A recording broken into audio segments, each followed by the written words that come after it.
Hello बच्चों। तो हम पढ़ रहे हैं फिनॉल। इससे पिछले लेक्चर में आपने फिनॉल को प्रिपेयर करना सीखा था और आज के लेक्चर में फिनॉल के एसिडिक नेचर पर डिस्कस करेंगे। तो चलिए स्टार्ट करते हैं। हेडिंग लगाएंगे acidic nature of phenol.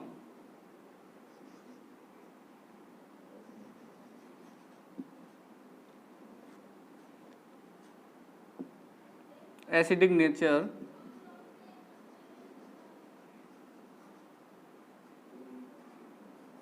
of phenol।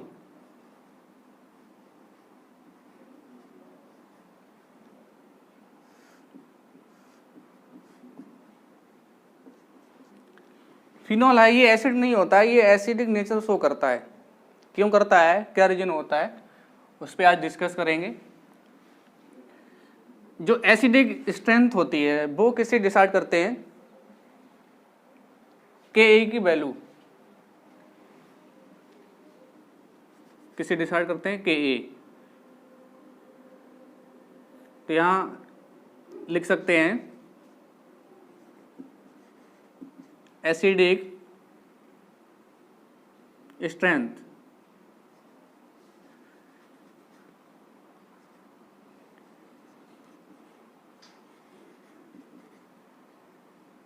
Acidic strength किस पर निर्भर करती है, के ए की वैल्यू पर। के ए की वैल्यू जितनी अधिक होगी उसका एसिडिक नेचर उतना ही अधिक होगा। या हो सकता है यहां पर दिया गया हो पी के ए, इसकी वैल्यू जितनी कम होगी उतना ही एसिडिक नेचर अधिक होगा। जैसे यहाँ कार्बोक्सिलिक एसिड है,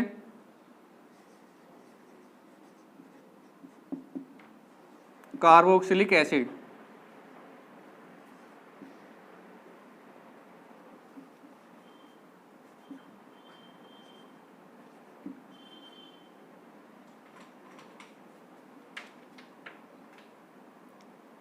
इसका एसिडिक नेचर फिनॉल से अधिक होता है।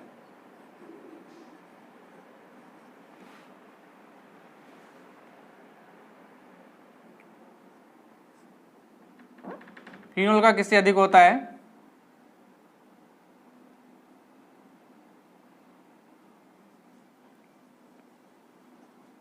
वाटर। इससे कम किसका होता है, अल्कोहल।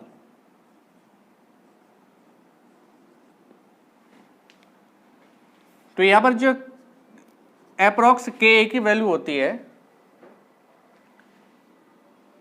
इसकी होती है 10⁻⁻⁵ कार्बोक्सिलिक एसिड। फिनॉल की होती है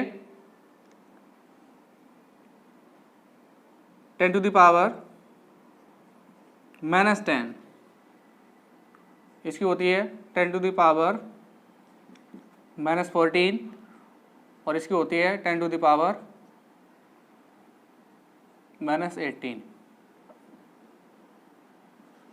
तो ये के ए की एप्रोक्स वैल्यू है जिसे हम डिसाइड करते हैं एसिडिक नेचर। तो यहां देखें जो कार्बोक्सिलिक एसिड है इसमें हम कंपैरिजन करें कार्बोक्सिलिक एसिड और फिनॉल में, तो कार्बोक्सिलिक एसिड फिनॉल से 10⁵ गुना अधिक एसिडिक नेचर शो करते हैं। बात करें यहां पर एल्कोहल्स और फिनॉल्स की,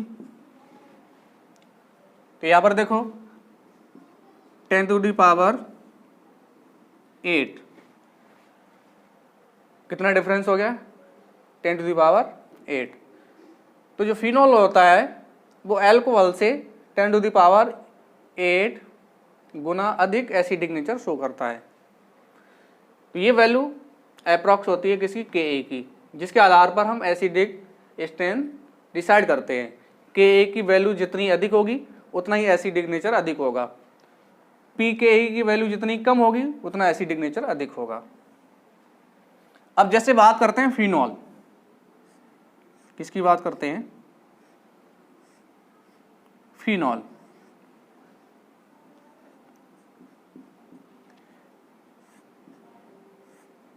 फिनॉल यहां से किसका निष्कासन करेगा, H+ आयन का,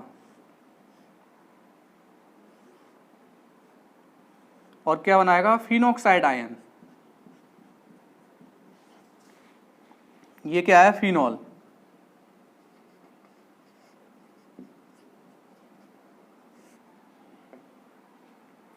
ये है फिनॉक्साइड आयन।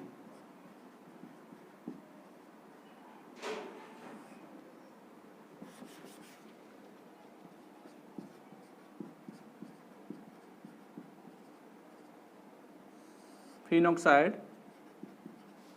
आयन।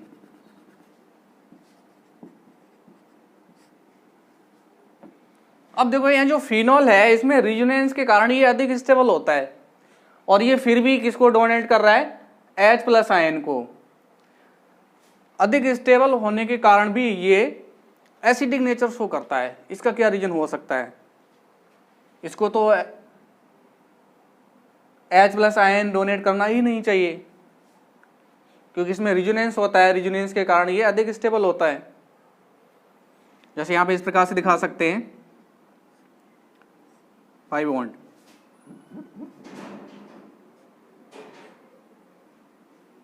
इस प्रकार से। फिनॉल अधिक स्टेबल होने के कारण भी ये एसिडिक नेचर शो करता है। इसका रीजन क्या होता है, इसके लिए देखते हैं अनुनादी संरचनाएं। पहले देख लेते हैं फिनॉल।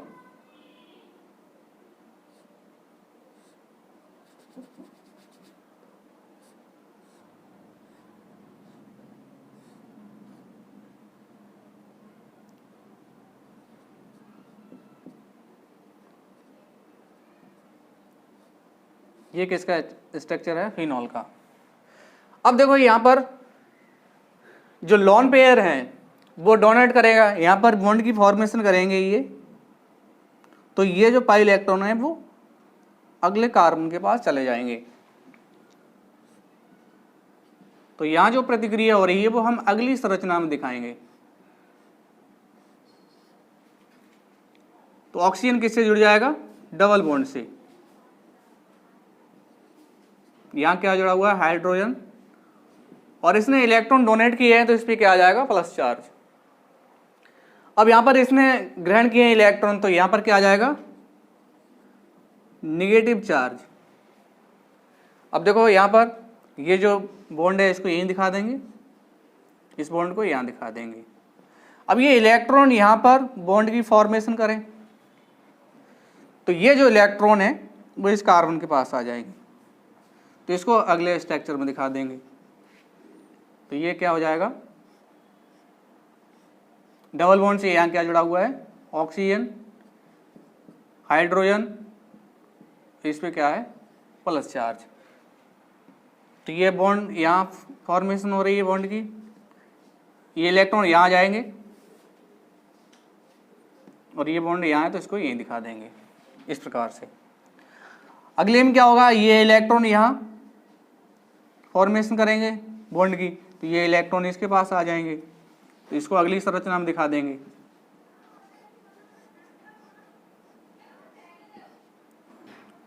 डबल बॉन्ड से जुड़ा हुआ है ऑक्सीजन, हाइड्रोजन, और इस पे क्या है, प्लस चार्ज।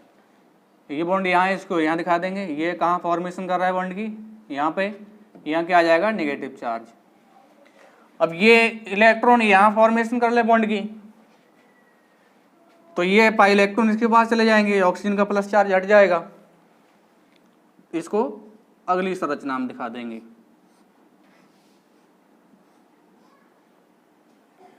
तो यहाँ ऑक्सीजन सिंगल बॉन्ड से जुड़ जाएगा, यहाँ हाइड्रोजन, ऑक्सीजन के पास में क्या है, लोन पेयर।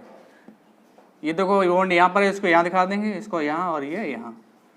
तो ये है रिजोनेटिंग स्ट्रक्चर किसके, फिनॉल के। कितने हो गए, 1 2 3 4 5। तो 5 रिजोनेटिंग स्ट्रक्चर होते हैं इसके, फिनॉल के। मतलब मोर स्टेबल होता है ये, फिर भी ये एसिडिक नेचर शो करता है। अब एसिडिक नेचर शो करने का कारण क्या हो सकता है, यहां पर ये फिनॉक्साइड आयन भर रहा है, इसका मतलब है ये भी स्टेबल होगा, तभी ये बन रहा है यहाँ से। अगर स्टेबल नहीं होता है तो इसकी फॉर्मेशन नहीं होती। तो इसकी भी रीजोनेटिंग स्ट्रक्चर देख लेते हैं। इसके क्या होंगे,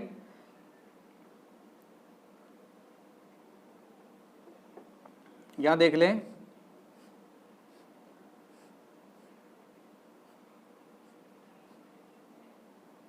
ऑक्सीजन पे क्या है, नेगेटिव चार्ज। अब ये नेगेटिव चार्ज मतलब इलेक्ट्रॉन को इधर उतारेगा, ये यहां बॉन्ड की फॉर्मेशन होगी तो ये इलेक्ट्रॉन आगे खिसक जाएंगे। तो इसको दिखा देंगे अगली संरचना में।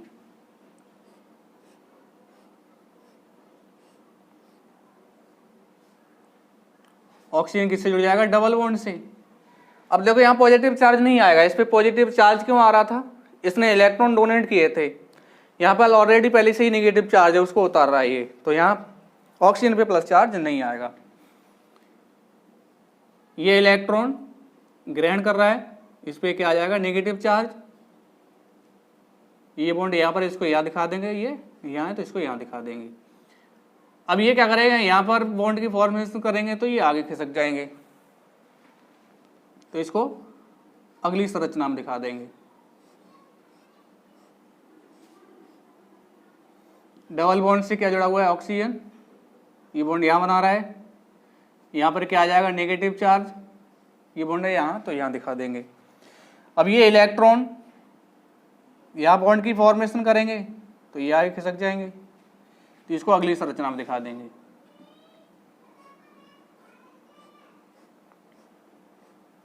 डबल बॉन्ड से ऑक्सीजन, ये बॉन्ड है यहाँ पर तो इसको यहाँ दिखा देंगे। ये बॉन्ड की फॉर्मेशन यहाँ कर रहा है, यहाँ पर क्या आएगा, नेगेटिव चार्ज। अब ये इलेक्ट्रॉन यहाँ बॉन्ड की फॉर्मेशन कर लें तो ये पुनः इसके पास चले जाएंगे, इसको अगली संरचना में दिखा देंगे।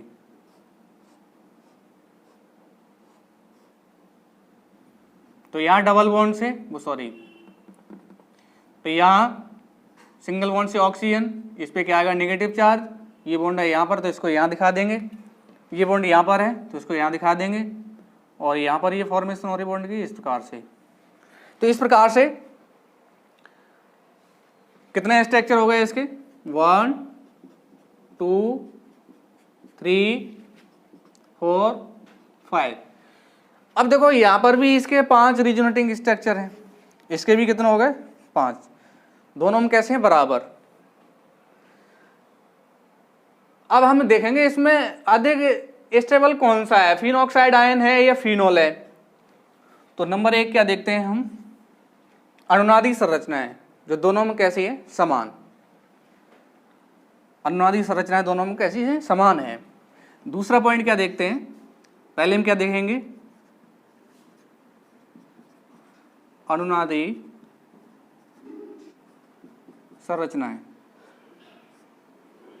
दूसरे में क्या देखेंगे, जो चार्ज है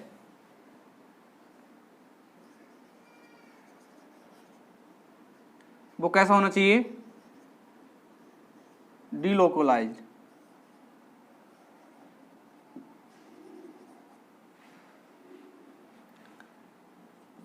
तीसरा पॉइंट देखते हैं, तो अनुनादी संरचनाएं बराबर हैं दोनों में। दूसरा पॉइंट देखेंगे, चार्ज डीलोकलाइज्ड, मतलब जो चार्ज है वो डीलोकलाइज्ड होना चाहिए। यहाँ पर वितरित हो रहा है ये चार्ज, इसमें भी वितरित हो रहा है, इसमें भी हो रहा है, इसमें भी हो रहा है। तीसरे पॉइंट पे देखते हैं, देखो यहाँ पर जो हम फिनोल के जो रीजोनेटिंग स्ट्रक्चर है उसमें देखें, दूसरा, तीसरा और चौथा, तो इसमें क्या है, यहाँ negative positive, negative positive, negative positive. तो यहाँ पर क्या होता है, जो ऑक्सीजन है उसमें क्या है, वैकेंट ऑर्बिटल है। तो वैकेंट ऑर्बिटल क्या करेगा, यानी इलेक्ट्रॉन को अट्रैक्ट करता रहेगा, अट्रैक्ट करता रहेगा, तो इसकी जो स्टेबिलिटी है वो डिक्रीज करेगा। क्या कर देगा, डिक्रीज कर देगा। तो हम तीसरा पॉइंट क्या देखते हैं, चार्ज सेपरेशन।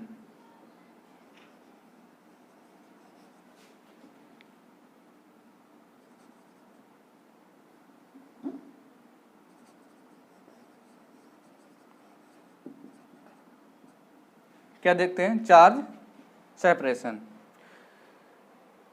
तो चार्ज सेपरेशन होता है इसमें फिनॉल की जो अनुनादिक संरचना है इसमें क्या होता है, चार्ज सेपरेशन। तो इसकी जो स्टेबिलिटी है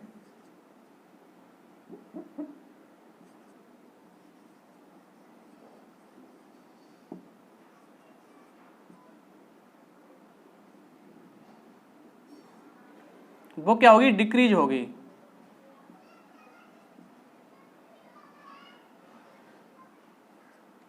क्या हो जाएगी, डिक्रीज हो जाएगी। तो यही मेन कारण है चार्ज सेपरेशन, जो स्टेबिलिटी को क्या करता है, डिक्रीज कर देता है। इसलिए जो फिनॉक्साइड आयन है ये अधिक स्टेबल हो जाता है। तो यहां पर लिख सकते हैं फिनॉक्साइड आयन मोर स्टेबल,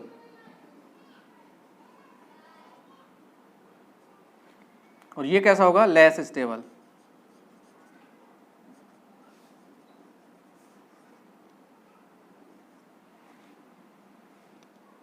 तो ये रीजन होता है। अनुनादिक संरचनाएं दोनों में समान है, चार्ज डीलोकलाइज्ड हो रहा है दोनों में। तीसरा पॉइंट क्या है, चार्ज सेपरेशन। चार्ज सेपरेशन होता है किसमें, फिनॉल में। फिनॉल की जो अनुनादिक संरचना है पॉजिटिव नेगेटिव चार्ज, तो ऑक्सीजन के पास क्या होगा, बैकेंट ऑर्बिटल होगा, तो ये इलेक्ट्रॉन को अट्रैक्ट करता रहेगा, जिससे क्या करेगा, स्टेबिलिटी को ये डिक्रीज कर देगा। तो चार्ज सेपरेशन की वजह से इसकी जो स्टेबिलिटी होती है वो डिक्रीज हो जाती है। लेकिन ऐसा इसमें नहीं हो रहा है, इसमें नेगेटिव चार्ज है, पॉजिटिव चार्ज नहीं है। तो चार्ज सेपरेशन की वजह से जो फिनॉल की स्टेबिलिटी है वो फिनॉक्साइड आयन से कम हो जाती है, इसलिए ये फिनॉल एसिडिक नेचर शो करता है। देखो यहाँ पर जो फिनॉल है यहाँ से क्या बन रहा है, फिनॉक्साइड आयन, मतलब कोई भी रिएक्शन जब फॉरवर्ड डायरेक्शन में जाएगी इसका मतलब है वो अधिक स्टेबल होगा तभी बनेगा। तो यहाँ पर जो फिनॉक्साइड आयन है वो फिनॉल से अधिक स्टेबल होता है, इसलिए फिनॉल एसिडिक नेचर शो करता है। और इसका मेन रीजन क्या है, चार्ज सेपरेशन। तो ये पॉज करके नोट कर लें, नोट कर लिया, मिटा दे। चलिए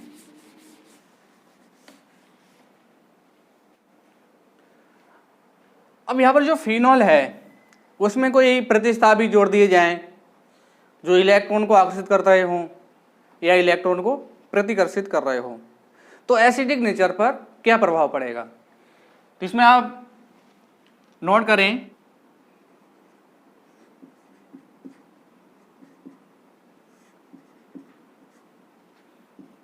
प्रतिस्थापी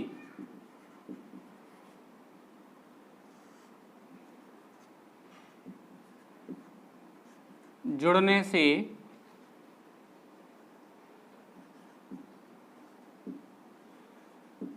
एसिडिक नेचर पर प्रभाव, एसिडिक नेचर पर क्या प्रभाव पड़ेगा। तो पहले पॉइंट में आप देखें, जैसे ये है -I और -M प्रभाव, ये कौन से समूह दर्शाते हैं, जो इलेक्ट्रॉन को आकर्षित करते हैं। क्या करेंगे, आकर्षित करते हैं। यानी कि यहां लिख सकते हैं इलेक्ट्रॉन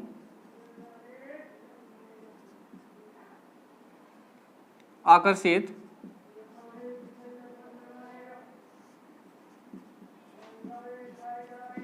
करने वाले समूह।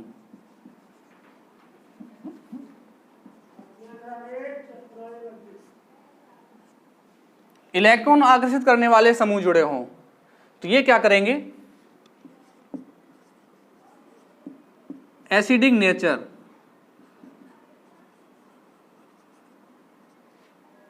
इंक्रीज करते हैं। क्या करेंगे, इंक्रीज करेंगे, एसिडिक नेचर को बढ़ाएंगे। दूसरा पॉइंट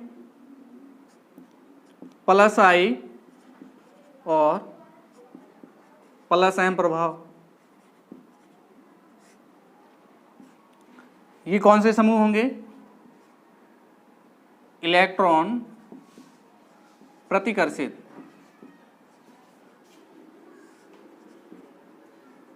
करने वाले समूह। तो ये इसके जस्ट विपरीत होगा, ये एसिडिक नेचर को क्या करते हैं? इंक्रीज करते हैं। तो ये क्या करेंगे? एसिडिक नेचर को डिक्रीज करेंगे। तो यहां लिख लेंगे एसिडिक नेचर डिक्रीज होता है। क्या होगा? डिक्रीज होगा। तो ये 2 पॉइंट आपको ध्यान में रखना है। -I और -M इफेक्ट दर्शाने वाले यदि समूह जोड़ दिए जाएं तो वो एसिडिक नेचर को इंक्रीज करेंगे।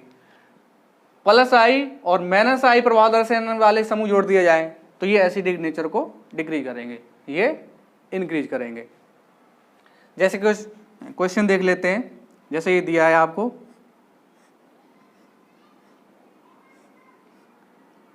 फिनॉल,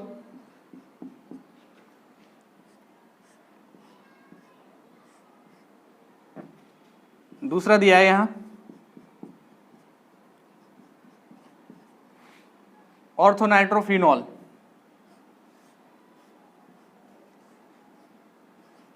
तीसरा दिया है मेटानाइट्रोफिनॉल और चौथा दिया है पैरानाइट्रोफिनॉल। इसको मान लें A, B, C और ये कौन सा है? D। अब इसमें अरेंज करना है हमें। एसिडिक नेचर इसमें सबसे अधिक किस में होगा और सबसे कम किस में होगा? तो हमें देखना है, पहले इसमें एक जो बात नोट कर लें, इसमें जो -I और -M जो प्रभाव है या +I और +M प्रभाव है, ये ऑर्थो और पैरा पोजीशन पर अधिक होता है। तो यहां आप लिख लेंगे एसिडिक नेचर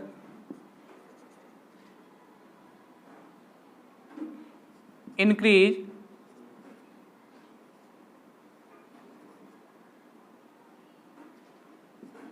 व डिक्रीज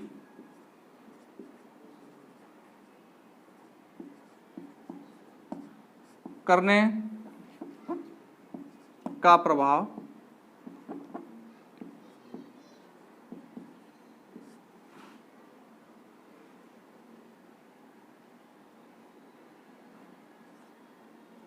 ऑर्थो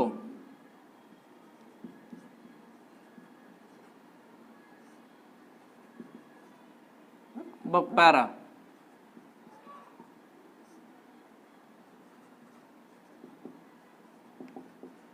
पोजीशन पर अधिक होता है। किस पर अधिक होगा? ऑर्थो व पैरा पोजीशन पर। अब इसको डिसाइड करते हैं, इसमें किसका एसिडिक नेचर अधिक होगा और किसका कम होगा। अब देखो यहाँ जो नाइट्रो समूह है, ये कौन सा होता है? इलेक्ट्रॉन को आकर्षित करने वाला समूह है। तो ये क्या करेगा? एसिडिक नेचर को इंक्रीज करेगा, मतलब एसिडिक नेचर को बढ़ाएगा। तो ये ऑर्थो हो गया, ये कौन सा हो गया? पैरा। तो इन दोनों में से ये एसिडिक नेचर अधिक शो करेंगे, लेकिन इन दोनों में भी हमें डिसाइड करना है एसिडिक नेचर किसका अधिक होगा। तो यहां पर देखें जो ऑर्थोनाइट्रोफिनॉल है, ऑर्थोनाइट्रोफिनॉल,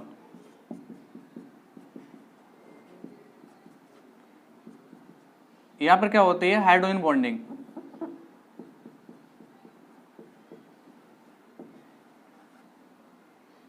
क्या होती है? Hydrogen bonding. तो हाइड्रोजन बॉन्डिंग होने के कारण यहां पर जो हाइड्रोजन है उसका निष्कासित होना इतना आसान नहीं होता है। किसकी वजह से? हाइड्रोजन बॉन्डिंग की वजह से। तो डेफिनेट किसका अधिक हो जाएगा? सबसे अधिक किसका हो जाएगा एसिडिक नेचर? डी का, पैरानाइट्रोफिनॉल। ये आपको ध्यान में रखना है, जो इंक्रीज और डिक्रीज करने का प्रभाव होगा वो किस पे अधिक होगा? ऑर्थो और पैरा पर। तो ध्यान में रखना, क्या रखना है आपको? 1, 2 पोजीशन क्या होती है? ऑर्थो। कौन सी होती है? ऑर्थो। 1,3 क्या होती है? मेटा। और 1,4 क्या होती है? पैरा। ये ध्यान में रखना है। तो 1,4 पैरा, 1,2 ऑर्थो और 1,3 क्या होती है? मेटा। तो डी का एसिडिक नेचर सबसे अधिक हो जाएगा। अब देखो यहां से हाइड्रोजन का निष्कासन होना इतना आसान नहीं होगा, तो किसका अधिक हो जाएगा? सी का। उसके बाद कौन सा आ जाएगा? बी। और सबसे कम किसका हो जाएगा? ए का। तो ये एसिडिक नेचर होगा इसका।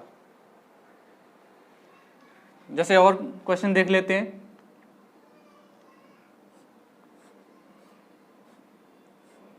यहां ये फिनॉल,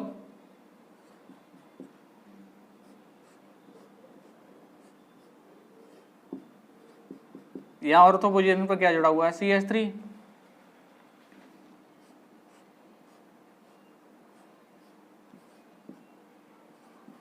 OH, यहां CH3,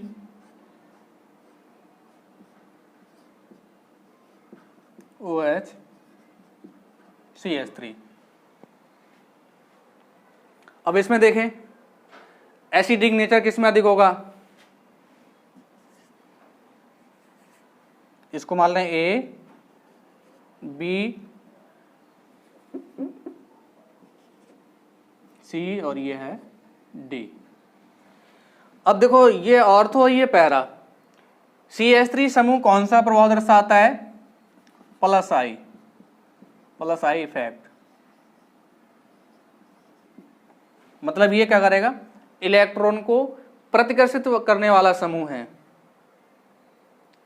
तो इलेक्ट्रॉन को प्रतिकर्षित करेगा। इलेक्ट्रॉन को प्रतिकर्षित करने से, जैसे यहां पर ये है, यहां देखें, जैसे मान लीजिए यहां से हाइड्रोजन का निष्कासन हो जाए, यहां पर क्या आएगा? Negative charge. तो ये इलेक्ट्रॉन को क्या करेंगे? डोनेट करेंगे। तो ऑक्सीजन पे जो नेगेटिव चार्ज है वो इंक्रीज होगा। तो यहां से हाइड्रोजन का निष्कासन इतना आसान नहीं होगा, आसानी से निष्कासित नहीं हो पाएगा। निष्कासित नहीं हो पाएगा तो एसिडिक नेचर कम शो करेगा। तो ये रीजन होता है, ये एसिडिक नेचर को कम करते हैं। हाइड्रोजन आसानी से निष्कासित नहीं हो पाता है। अब तो ऑर्थो और पैरा पोजीशन पर ये इफेक्ट अधिक होता है, तो सबसे अधिक किसका हो जाएगा? ये तो कम कर रहे हैं, तो सबसे अधिक किसका होगा? फिनॉल का। तो यहां लिखेंगे ए ग्रेटर देन। अब देखें इनका तो कम हो जाएगा, तो इनसे अधिक किसका होगा? सी का। तो किसका हो जाएगा? सी। और यहां पर बी और जो डी होते हैं इनकी एसिडिक नेचर अप्रोक्स होता है, लगभग बराबर होता है। तो इस प्रकार से ये इनका एसिडिक नेचर हो जाएगा। पॉज करके ये नोट कर लें। नोट कर लिया? मिटा दें? चलिए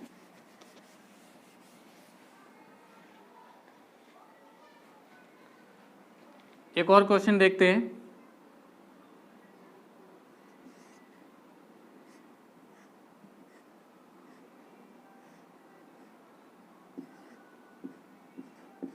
यहां फिनॉल है, पैरा पोजीशन पे यहां जुड़ा हुआ है CH3।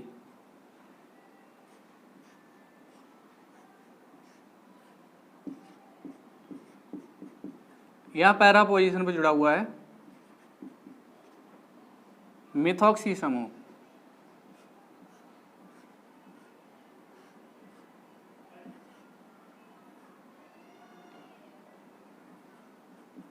और यहां पैरा पोजीशन पे जुड़ा हुआ है NO2 नाइट्रो।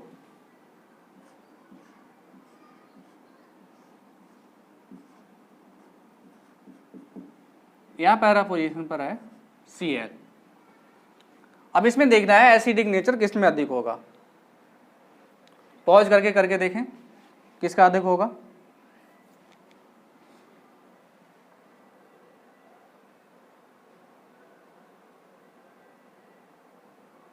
चलिए अब देखें यहां पर जो CH3 समूह है ये कौन सा इफेक्ट दर्शाता है? कौन सा दर्शाएगा? ये दर्शाएगा, इसको मान लेते हैं ए मान लें, इसको क्या मान लें, बी, सी और ये डी। कौन सा प्रभाव दर्शाएगा ये, प्लस आई इफेक्ट दर्शाएगा। अब यहाँ पर देखो OCH3 है, ऑक्सीजन है, वो मोर इलेक्ट्रोनेगेटिव होता है तो इलेक्ट्रॉन को अट्रैक्ट करेगा, तो यहाँ पर कौन सा प्रभाव होगा, -I। और यहाँ OCH3 जो समूह है वो इलेक्ट्रॉन डोनेट करेगा, तो ये कौन सा दर्शाएगा, +M। अब आपको ध्यान में क्या रखना है, जो मीजोमेरिक इफेक्ट होता है यहाँ पर ओवरऑल कौन सा दर्शाएगा, ये +M। यहां नोट करना चाहें लिख सकते हैं, यहां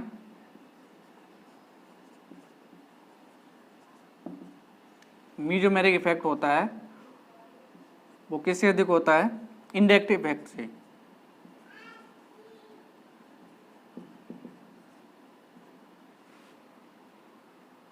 इंडक्टिव इफेक्ट से अधिक होता है। तो यहाँ जो ऑक्सीजन था वो इलेक्ट्रॉन को अट्रैक्ट करेगा, तो कौन सा दर्शाता है, -I। लेकिन OCH3 समूह है वो इलेक्ट्रॉन डोनेट करेगा, तो कौन सा दर्शाएगा, +M। तो ओवरऑल कौन सा अधिक हो जाएगा प्रभाव, +M। यहाँ पर नाइट्रो समूह है, ये कौन सा दर्शाएगा, इलेक्ट्रॉन को अट्रैक्ट करता है ये समूह, तो ये दर्शाएगा -M। अब यहाँ पर जो Cl है, देखो Cl क्या करता है, इलेक्ट्रॉन को अट्रैक्ट करता है, तो ये कौन सा दर्शाता है, -I।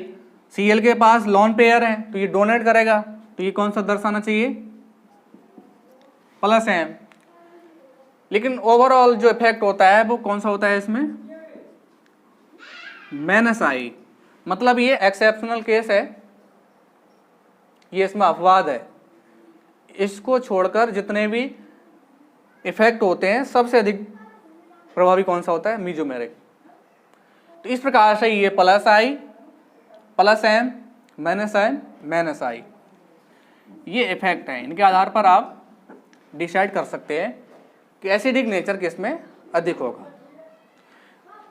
तो ध्यान में रखना है, इससे पहले आपने भी नोट किया था -I और -M प्रभाव दर्शाने वाले जो समूह होते हैं वो एसिडिक नेचर को क्या करते हैं, इंक्रीज करते हैं। इनमें से अधिक होगा तो इसमें अधिक कौन सा हो जाएगा, इंडक्टिव इफेक्ट से अधिक प्रभावी कौन सा होता है, मीजोमेरिक इफेक्ट। तो किसका अधिक हो जाएगा, सी का अधिक हो जाएगा एसिडिक नेचर, उससे कम किसका होगा, डी का। अब यहां पर ये बच गए +M और +I, इनमें कौन सा होगा ज्यादा इफेक्टिव, ये होता है। ये समूह क्या करते हैं, इंक्रीज करते हैं, तो ये जो समूह होंगे वो डिक्रीज करेंगे एसिडिक नेचर को, तो +M वाला अधिक एसिडिक नेचर को डिक्रीज कर देगा। उसके बाद कौन सा आ जाएगा, A, और लास्ट में कौन सा आएगा, B। जो +M प्रभाव है ये एसिडिक नेचर को इससे अधिक डिक्रीज कर देगा, इसलिए सबसे ज्यादा एसिडिक नेचर किसका होगा, पैरानाइट्रोफिनॉल का, और सबसे कम किसका होगा, पैरामेथॉक्सीफिनॉल। तो ये इसका एसिडिक नेचर का ऑर्डर हो जाएगा।